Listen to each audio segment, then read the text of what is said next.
Meet Pope Leo XIV, the 267th Bishop of Rome, and for the first time in history, a pope hailing from the United States. This is his story, from Chicago to the Vatican, through devotion, scholarship, and humility. Pope Leo XIV was born Robert Francis Prevost on September 14, 1955 in Chicago to a multicultural family of French, Italian, Spanish, and Louisiana Creole descent. Known as Rob to his family and Bob to friends as an adult, Prevost was raised in Dolton, Illinois. His mother would call him and his brothers to go to Mass before school at 6:30 a.m. and told them that Jesus is your best friend and Mass was a way to find that friend. He grew up in the parish of St. Mary of the Assumption, where he went to school, sang in the choir, and served as an altar boy. Prevost aspired to priesthood from a young age and would play-act the Mass at home with his brothers. At the Augustinian Seminary, he consistently appeared on the honor roll, served as yearbook editor-in-chief, was secretary of the student council, and a member of the National Honor Society. He captained the bowling team and headed the speech and debate team. Well-liked and highly intelligent, Prevost had a reputation for helping other students as a tutor. Out of several dozen who entered the school with him, Prevost was one of only 13 students in his class to graduate. In 1973, Prevost enrolled in Villanova University, where he earned a Bachelor of Science degree in mathematics. At Villanova, he took elective courses in Hebrew and Latin, which was seen as unusual because he was not majoring in theology. He also read the writings of St. Augustine and discussed the work of theologian Karl Rahner with other students. His time at Villanova helped fuel his calling to serve. On September 1, 1977, Prevost joined the Order of St. Augustine as a novice, and by August 29, 1981, he made his solemn vows after completion of his novitiate training period. The Church recognizes that no human authority can relieve a person from these solemn vows, which show further proof that Prevost truly felt called to a religious life. By 1982, Prevost was ordained in Rome, then pursued canonical studies, earning both a licentiate and doctorate in canon law by 1987. During this period, he also learned Italian. His heart, however, lay in Peru, where he served from 1985 through the late 90s as missionary, seminary director, parish priest, and judicial vicar. His years in Peru gave him personal knowledge of political violence and inequality. At times, as a missionary, he traveled by horse on difficult roads to reach the isolated communities in the valleys of Lambayeque. He also stood out as a defender of human rights of the population of the Norte Chico region against the violence of the Marxist-Leninist Maoist guerrilla organization Shining Path. He even organized support for Venezuelan refugees to Peru despite discrimination against the Venezuelans. This deep immersion shaped his compassionate pastoral approach. In 1998, Prevost moved back to Chicago, where he was elected Prior Provincial of the Order of St. Augustine's Province of Our Mother of Good Counsel based in Chicago. In 2000, he permitted James Ray, an Augustinian priest, to reside at St. John Stone Friary in Chicago under supervision. Ray had been suspended from public ministry since 1991 due to credible accusations that he had sexually abused minors.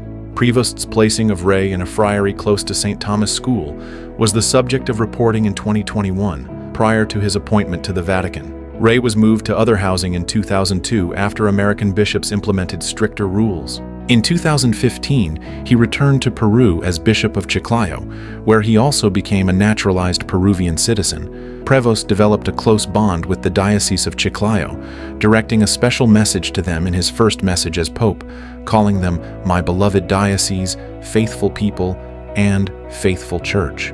He was seen as being very faithful to the Church's social doctrine and organized relief efforts during calamities. He also encouraged vocations in youth groups, giving strong support to the seminary.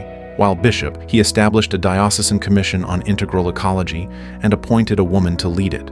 According to interviews done by The Pillar, people in the diocese described their bishop as having a balanced personality, a calming presence, showing great charity and great clarity in doctrinal matters, and a bridge builder with apostolic zeal.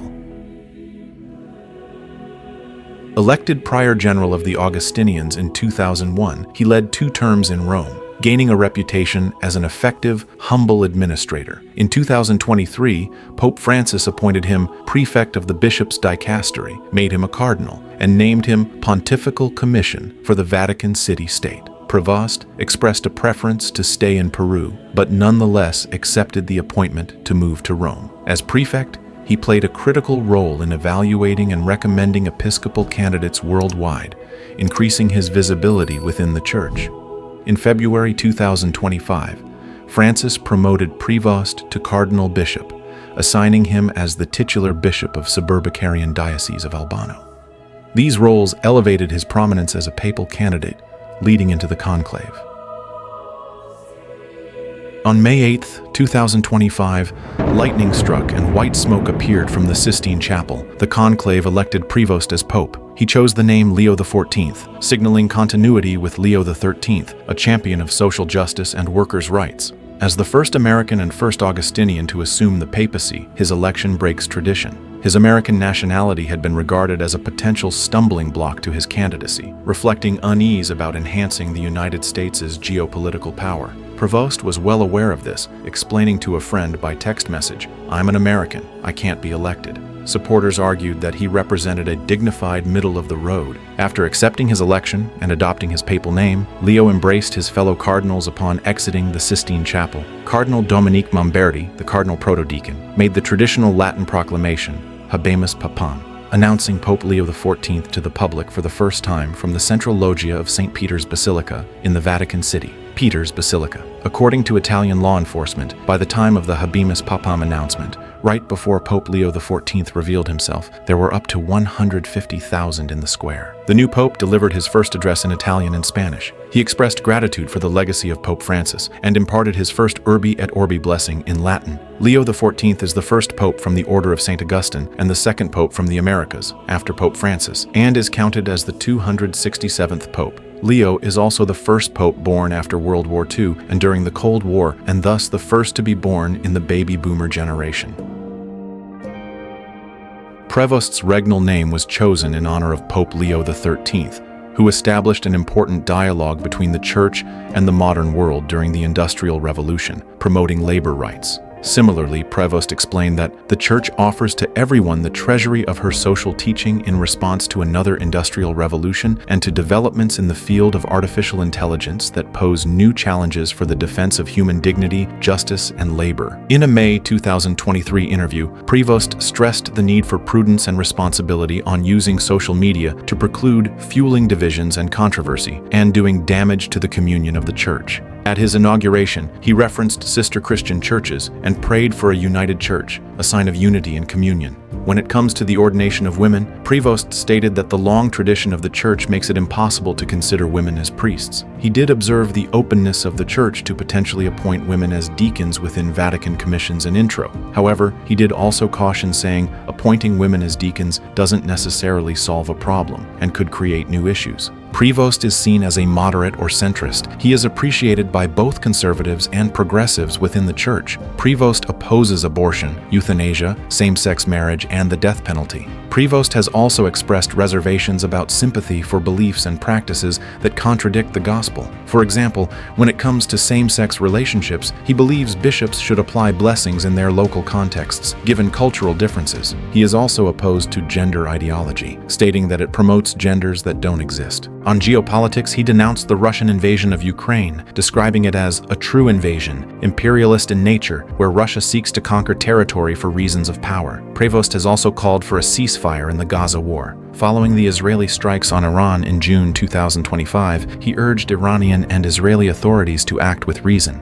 On the social media platform X, Prevost has retweeted posts critical of U.S. immigration policies under Donald Trump. He has criticized the exclusionary mindset displayed by various nationalist movements. He said, "The Holy Spirit breaks down barriers and tears down the walls of indifference and hatred. Security zones have the effect of separating us from our neighbors and spreading prejudice. The Church needs to open the borders between peoples and break down the barriers between class and race." With regards to climate change, Prevost has advocated for stronger Church action. He has also expressed support for the COVID-19 vaccination and sympathy for George Floyd and protesters. In his personal life, Prevost is just a normal guy with many skills and hobbies. He knows 7 languages: English, Spanish, Italian, French, Portuguese, German, and Latin. He has also described himself as quite the amateur tennis player. He also regularly plays Wordle and Words with friends with his brothers. As a teenager, he enjoyed driving recreationally and has even repaired cars himself. He is also a lifelong fan of the Chicago White Sox baseball team, as well as the Chicago Bears football team. From the south side of Chicago to the Vatican, Pope Leo XIV brings scholarship, pastoral warmth, and a mission-driven heart to the papacy. As the Church steps into a new chapter, his focus on unity, justice, and service promises a refreshing voice. If you found this inspiring, hit subscribe and comment below. What do you think Pope Leo XIV's next big move will be? See you in the next video.